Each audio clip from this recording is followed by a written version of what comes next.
Welcome back, MO WIFF fans. We'll give a second for some more people to join us, and then we will get started with episode 4. Josh, Justin, thanks for joining me today so far. Say hello in the chat, everybody. Let me know who's watching. And we got the fantastic games last week, and I have the Archers and Purge game number 2 up. It was quite a game. James Klein and Patrick Ballman pitching in this one. Drew Maurer making his debut. That'll be on behind me on today's episode. And it is off and on raining. It was sunny a second ago, but now it's starting to be hazy again. So will we play tomorrow? That is the ultimate question. Mother Nature does not like Thursdays so far this year, but we've been pretty good so far. Only a couple rainouts. So, all right, let's cue this intro and let's get started. If you missed the intro earlier, here it is again, and then we'll get started with episode 4.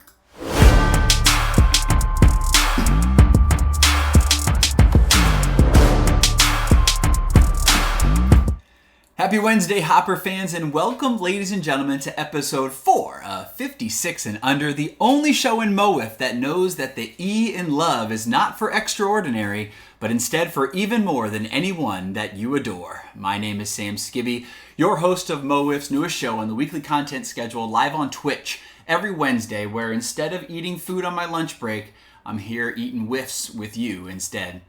Don't forget to subscribe to the MO WIFF Twitch channel and hit that bell to be notified anytime we go live here on Twitch. Can't believe we are already at episode 4.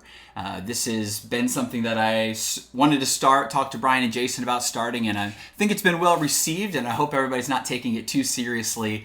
But it's fun to recap some things and to talk some wiffle ball with you on my lunch break. So last week I did a mid-month power rankings. Then the league did their full league-wide power rankings.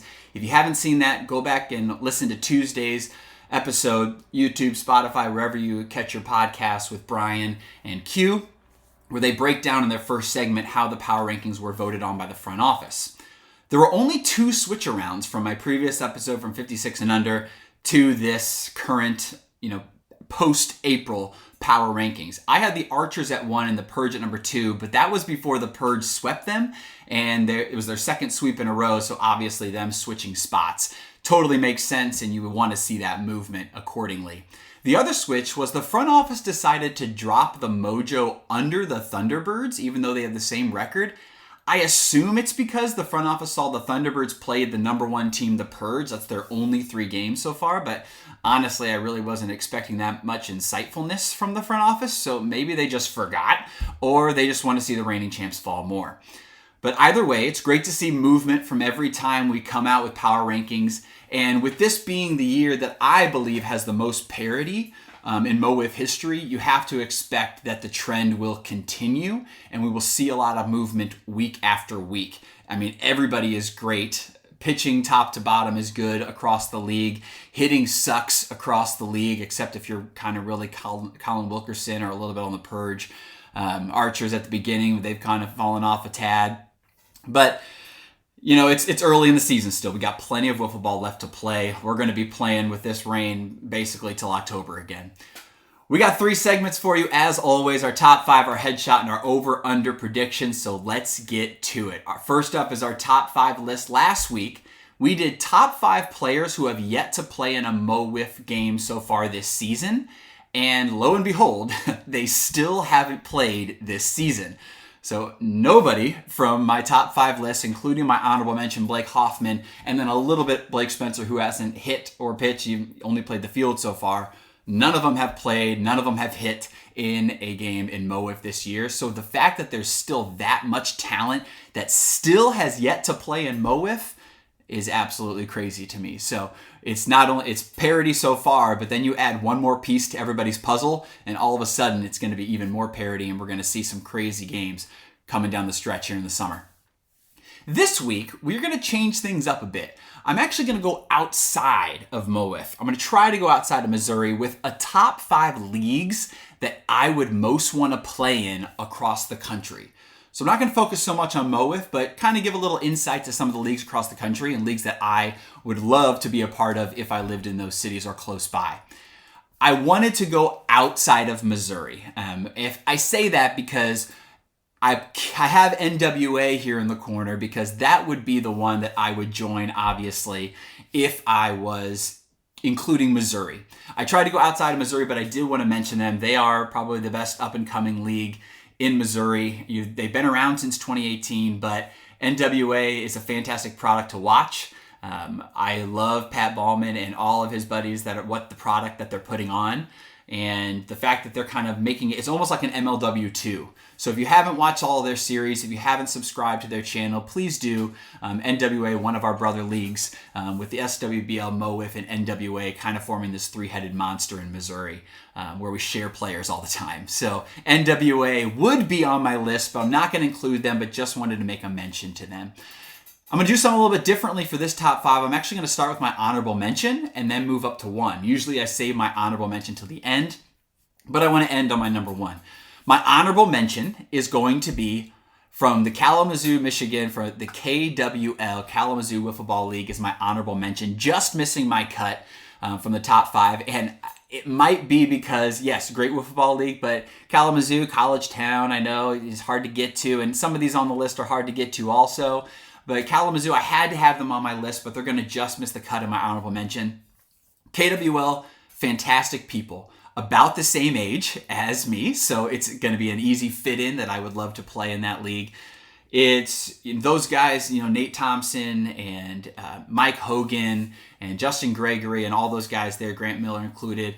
They're the most humble, amazing people that you can be a part of. Played against them in the championship 2 years ago for the NWLA tournament. And they couldn't have been more gracious after the win, coming over and giving us high fives in a hard-fought battle.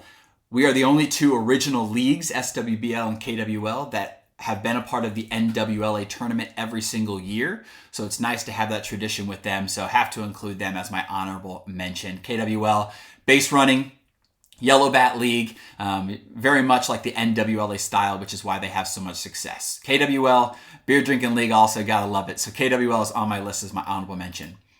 Number 5, coming in at number 5, this might surprise some people. Coming in at number 5 on my leagues that I would most want to play in is MLW. The reason it's surprising is some people might say, why is MLW not number 1 on your list? They have the most followers, they have the most backing. Like you would want to be a part of that league. That's the premier league you should want to be a part of. And there's a couple reasons why it's not higher on my list. Would I love to play in MLW? Yes. Would I have loved to play in MLW back before I had kids or when I was younger? Yes. I am old enough to be many of their dads in MLW. I can probably, more than half the league, I can probably be someone's dad. And not that saying I won't fit in, Grant Miller, a dad also in MLW. Many people have seen him play, but MLW also, the field is a little shrunken. It's scuffed balls that, Kyle scuffs himself, so not sure I would get used to it. Not sure if I would be able to play as well in that style, but it would still be amazing to go visit the field, go to Brighton, Michigan, watch a game, be a part of the league even just for a little bit. A couple of years ago, maybe, before I had kids, definitely would have at least tried it, kind of like a Grant Miller stint, but I don't think it was trending that way. It was still homegrown talent from Michigan. Now that they're branching outside, it's just a little too late for me, being a little too old. But for all of those guys that are doing it, Pat Ballman, Johnny Paul Gunn, all these people that are coming in from other states, you'd love to see that, because that's going to give the platform the MLW has to showcase a lot of that talent. So love MLW. I'm a huge fan of MLW. Never miss a video. Go Gators. This year, go Wildcats. Rooting for Pat Ballman and the Wildcats to make it back to the championship. Next up, number 4, I have the Mid-Atlantic Wiffle Ball League, and wanted to give them a shout out here as well, because Mid-Atlantic, Josh Wheeler, go Wildcats and Magic. All right, you're a Wildcats Magic fan. I'm the Chomp. I've always been a Gator Chomp guy. Chris Cheatham, Brendan Jorgensen. Jorgensen's not on the team, but Chris Cheatham's my guy. And then obviously the Wildcats too, indeed. Number 4, Mid-Atlantic Wiffle Ball League, the best talent in the world when it comes to, the no base running, big barrel cut balls. It is what MO WIFF has, very much emulated and imitated and tried to get to that stature of level. And I think MO WIFF is definitely doing a good job and bringing in some of the rules from UWIF, bringing in some of the rules from MAW. But this is a team that we are a league that I would love to go play in. Their opening day is coming up this weekend, May 3rd and 4th. Go out and watch all their live streams. It's an amazing talent. I heard rumors that we were going to have a Missouri team that was going to go up for opening day. Unfortunately, it didn't happen. But as you can see, this is the 9th annual opening day. So what better way to make our appearance than coming to the 10th annual opening day? Ethan Weiner's playing it with the Great Lakes Legion. So we can root for Ethan Weiner and Great Lakes Legion. It's kind of a Midwest flair to it all. But maybe in the 10th annual opening day tournament, we can get some Missouri folk. It's probably going to be a big event being the 10th annual. Mid-Atlantic, best talent in the world. If you want to hone your craft, that is where you should go. And if you notice, when UWIFs is over, all of those teams pretty much play in MAW. I mean, it is constantly, those same teams are always there. Same teams on the East Coast. Midwest, the West Coast trying to break into it, but needs more practice, and MAW is where you can do that. So 9th annual opening day coming up this weekend. Mid-Atlantic falls number 4 on my list of my top 5 leagues that I would love to play in. Next up, number 3 is Ridley Park Wiffle Ball League. Ridley Park, I love watching this league, and they've grown so much. I feel like they're at the beginning when they showed up the first NWLA tournament in the handwritten white t-shirts, and they had, asking for money on GoFundMe to get them there in their first tournament, and now turning into this legit league where they have a turf field now. They have great uniforms. It seems like they get new uniforms every year. I love their style of play where they do base running with the cut ball and the big barrel bat. Something that I think I could really get into and love. I love the fielding aspect of wiffle ball, and I think they do it right. I love Ridley Park Wiffle Ball League guys, all the people on their teams. One of my favorite wiffle ball players around the country, Adam Milstead, plays on one of the teams in that one and has kind of joined in with that crew, and I think it would be a great league to be a part of, and they are so hype on their videos every single time. I love seeing all the walk-off home runs they've been posting recently. If you haven't seen Ridley Park Wiffle Ball League, make sure you give them a follow on their social media as well. They have an underrated social media game, and they were kind of the originators of that media day. I know SWBL kind of took those reins, and we took a lot from Ridley Park and say, hey, they're doing this, we can do this too. So those media day pictures came from the idea from Ridley Park Wiffle Ball League. So Ridley Park, definitely one of the better leagues that I would love to be a part of, and their talent continues to grow. Cam Farrow is probably one of my favorite players to watch across the country on both sides of the ball. So Ridley Park Wiffle Ball League. Number 2, we're going to go back to the Midwest here, and we're going to put up Circle City Wiffle Ball at the number 2 spot, CCW.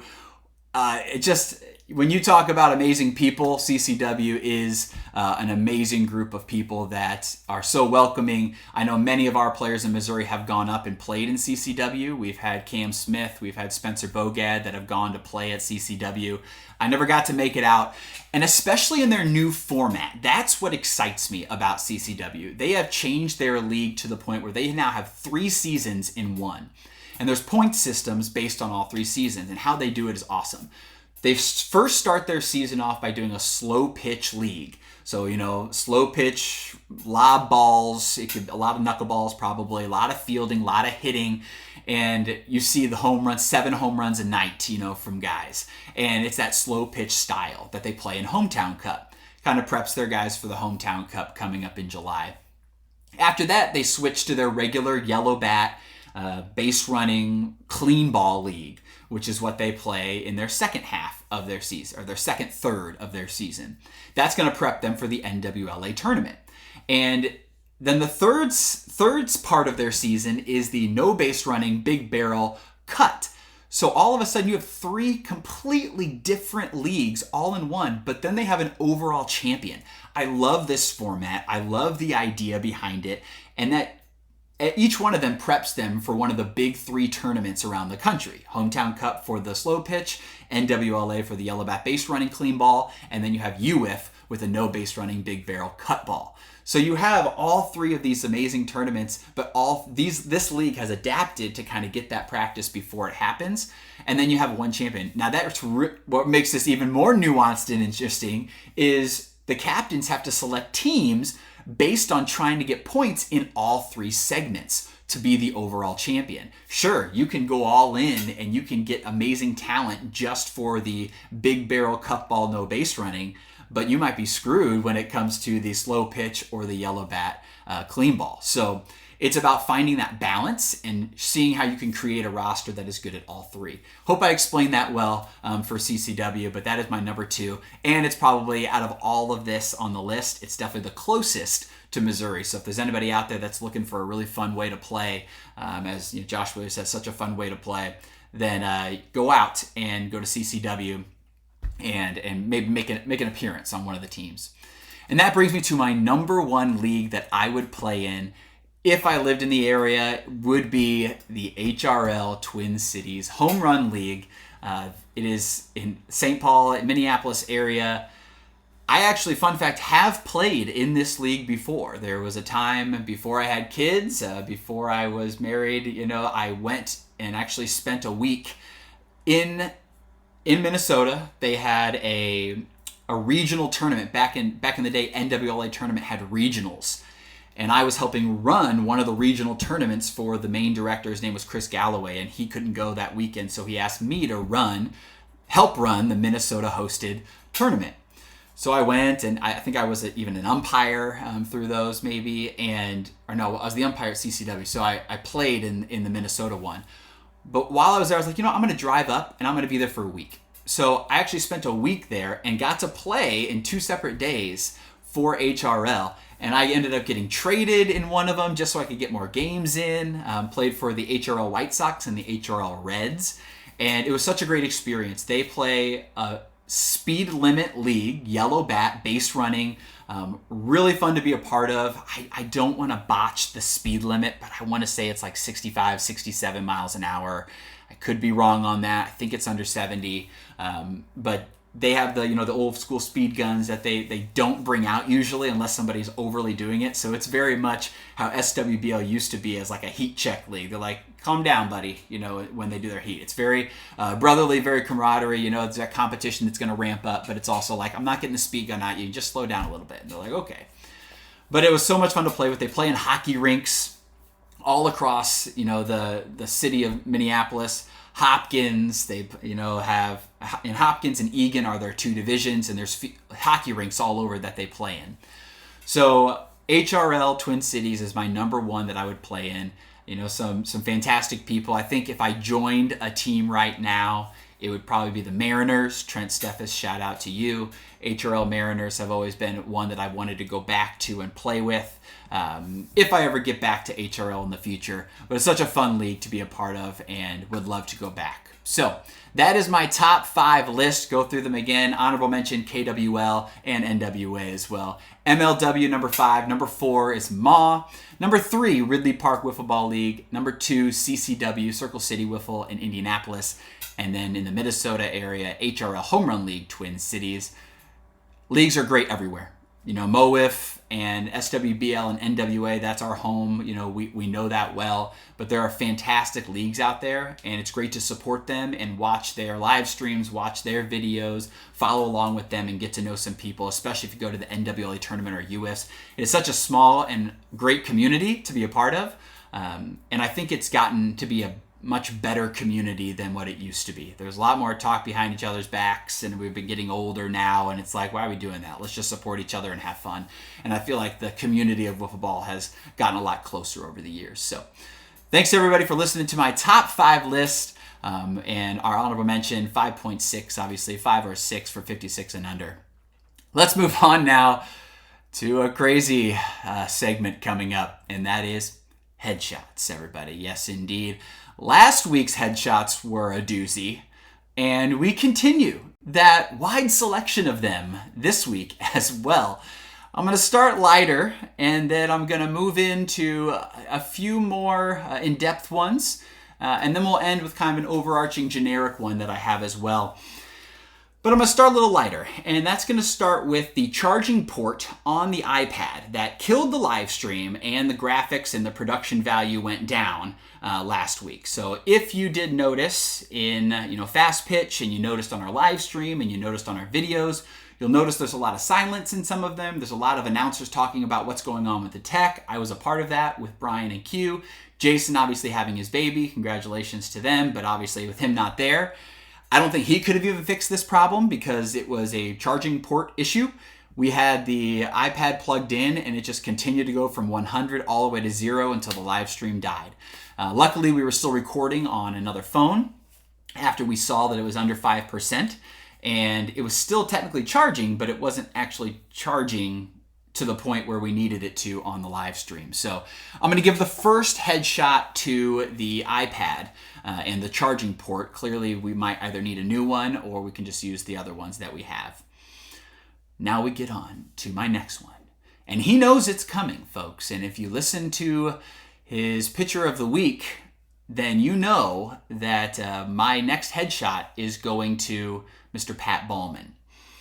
And Pat Ballman, just the nicest of guys, NWA, just the nicest of leagues, those guys, family grown, friendship, love, it's all about that. It's, it's almost like a young SWBL, that family, that camaraderie. It's like a fraternity in itself.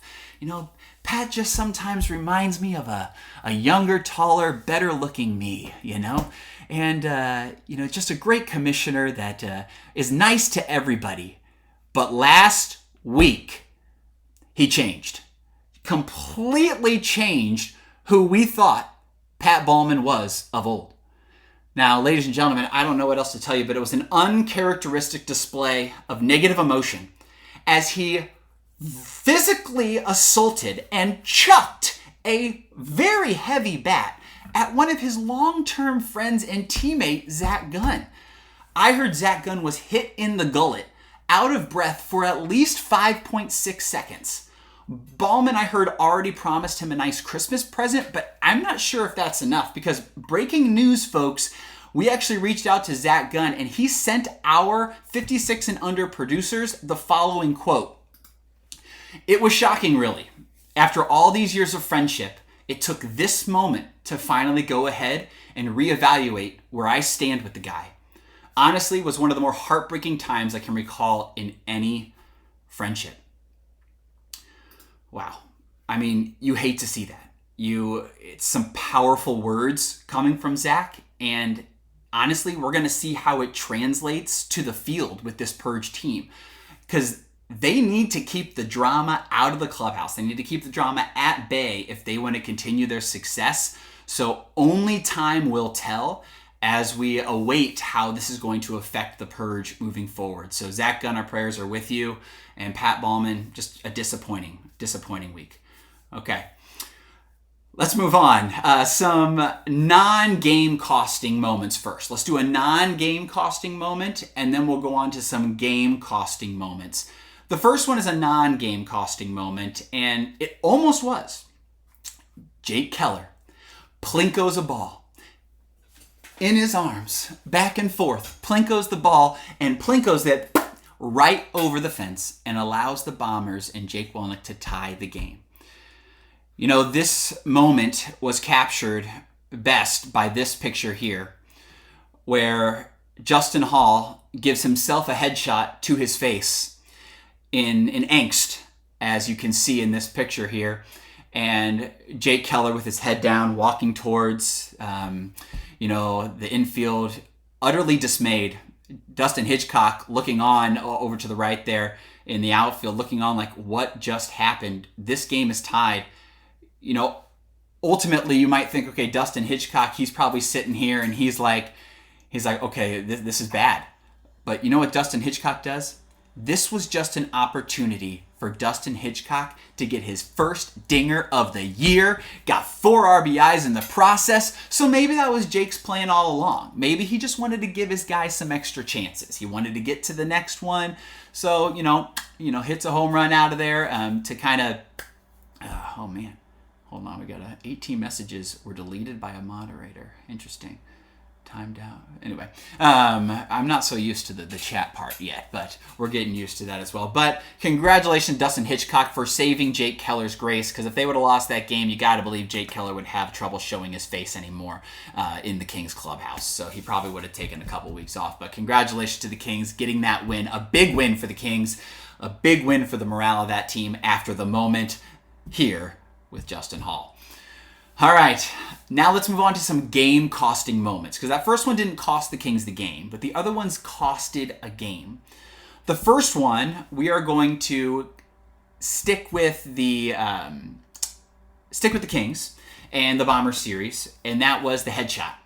Josh Wheeler, I know you're on. I got to say it, though, but we always talk about the headshots that are there. This is a new rule in MO WIFF, and honestly, I don't see this rule continuing next year.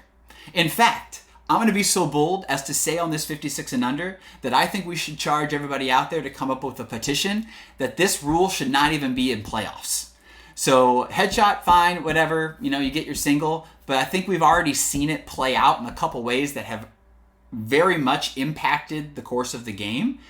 And for this reason, when you see it in extras, you hate for a game to lose like that. And I know you can say, well, that's a rule, but I'm starting to think it shouldn't be a rule. I'm starting to think that, yeah, it's already a rule now. You kind of have to keep it because there's been game outcomes that have happened because of it. But I think we should probably all band together, and we should probably say, okay, it's probably not best for playoffs. Because in playoffs, we still do the bases loaded thing, I'm pretty sure, in the first few series, but we do the home run and all that. I don't think we do that in the finals, but I think we do it still in playoffs. So correct me if I'm wrong, but overall, I just don't think it should impact a playoff game. Regular season, sure, move the game along if you need to, but you hate to see a team lose. You hate to see Josh Wheeler get the loss just from a headshot on an Ethan Weiner crazy batting stance, excuse me. So that costed one of the games. The other game was the Archers and the Purge, the Archers and Purge game where it was going to Drew Maurer, took over from Jake Keller, was looking like a fantastic, extra innings going into home run derby possibly. And Drew Maurer gets a ground ball from Pat Ballman, and J. Rich plunders it underneath his wickets. Now here's a picture of two headshots going on. You see right here, you see Drew Maurer with his own headshot on his knees and anks. And over here, you see Captain Rory Rank looking on. And then way in the middle behind Josh, you see Josh looking backwards, looking at Colter Rance, who's just trying to save it from going under. So nobody even told Colter Rance, rookie, that, hey, you don't have to die for it. It's already a single. But, he still did anyway, skinned his knees for his team for no reason. But, Josh, you get our headshot for this week. And look, your pitcher and your captain even give you a headshot at the same time. Costed him the game, unfortunately, but you knew we had to bring it up in this one. So Josh Richardson with the error, Drew Maurer on the mound. He would have got out of it too because the next two were out. I mean, you never know in that one, but it's a tough loss indeed for the Archers that ended up leading to the sweep. So those are some game-costing moments that we had. My final headshot of the week goes to last week's teams and their ability to keep their own counts. Let me rephrase that again. Let me talk through that for you. My headshot goes to everybody that played on Thursday. None of you are good at keeping your counts. We should not be relying on statisticians to keep our counts. And that's not a rule anywhere. It's not like, hey, stats man, what's our count? Because if you watch the videos, you hear how much the stats people are chatting it up, not paying attention. They don't know what the count is. You relying on the stats people is not a smart idea. As a pitcher or a hitter, you would hope that you would know your own count so that you could best approach the situation that you yourself are in. We need to do a better job, people. We need to do a better job, and we need to make wiffle ball great again, okay? We need to have more offense, and we need to remember our dang counts, all right? So there's two things, pass headshots, generic ones. We need to remember our own counts. I'm probably going to ask for the count too sometime, but you know what, people? We need to make sure that our counts are kept from the stats and in our own brains. So to everybody out there, keep your own counts. Come on, just count. It only counts to 5. All right. Josh Wheeler, welcome back to the chat. I don't know who did that. Stream Elements timed you out for 300 seconds. It says it on my screen. 300 exactly. So, and counting is hard. Yes, indeed. All right. So my predictions for over and under, going on to our third segment, then we'll get you out of here. Last week I had just one over under, and it was a bold one. It was 5.5 hits all night long in regulation play. And I think I was wrong, kind of. But there were honestly so many errors last week. And another, to be honest, I don't even know what a hit or an error is anymore in this league because front office can't decide anyway. So what's a hit, what's an error? So really, that one's kind of a push in my opinion. So not sure if my line was over or under, honestly. I'm pretty sure it ended up being over, but it's hard to tell because there's so many extra inning games also. But might have to call this one a push in general, especially with the Keller fielding debacle, because apparently that was given a hit, and that clearly shouldn't have been given a hit either. But, maybe we'll give it half a hit, so 5.5 actually is good for a push. So, this week, my over-under, I wish it could actually be this. The fact that we've had so many extra inning games, I almost in my head, especially last week, we had 3 extra inning games. I'm thinking in my head, could I get away with the over-under being an average of 5.5 innings played? We've had so many extra inning games, an average of all 4 games. But the amount of extra innings games that go into like just the 5th inning, so like time limits happen, so 4 innings and the 5th inning is extra. So I decided not to do it that way. So I'm just going to do it just for the 2 early games. The Thunderbirds and Archers series has pitching galore. Tons of incredible pitching. If all of their best pitchers come in and show out, you got to believe we're going to at least see 1 extra innings game. With that being said, my over-under is 5.5 average innings played in the Thunderbirds Archers series. Now, this could be 3 things. It could be an over, it could be an under, or it could be a push. A push would mean that one of them went to extras, went to the 6th. The other one went to 5, and that'd be 5.5 there. Now, if it goes to Home Run Derby, I'm going to count that as a 7th, and then it would be the over. So think about this one. Over-under for the Thunderbirds Archers series with all their great pitching, over-under 5.5 innings played on average for their 2 games. Interesting one. So see what you got in your comments, or we'll see what happens next week. And my next one is going to be that we know that the Purge have swept 2 weeks in a row. And they come in to face a Mamba squad that doesn't want to dig themselves into a deeper hole. So my over-under for that series is 5.5 wins for the Purge after the Mamba series. This is a tough one. To get the over, they have to sweep for the 3rd straight week. If they split or they get swept by the Mambas, then obviously it's the under because right now they sit at 4-1 on the season.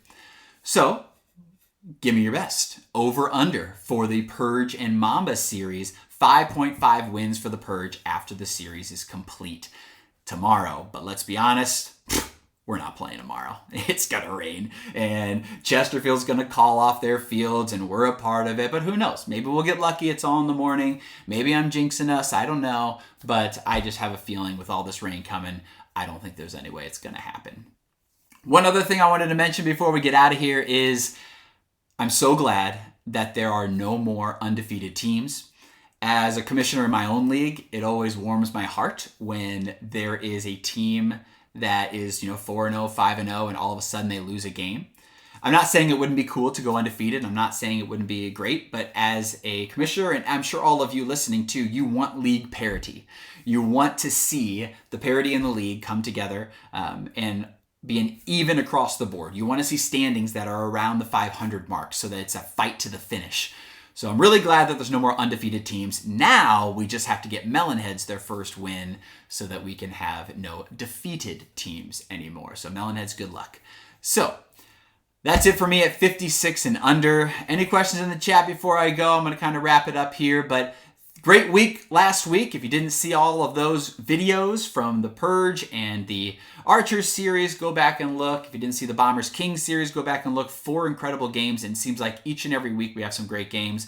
We just need a little more offense, not in extra innings, not in extras, regulation. Colin Wilkerson definitely did a great job, provided that. Again, if you haven't seen those interviews on the 3 Up, 3 Down podcast, go back and listen to Colin Wilkerson talk about his approach at the plate. And then Pat Ballman, back-to-back weeks, I tell you what, the kid is looking like a monster on the mound. So that'll be it for episode 4 of 56 and Under. We'll be back for our anniversary episode 5 next week. Thanks for joining us for 56 and Under. We'll see you next week, everybody.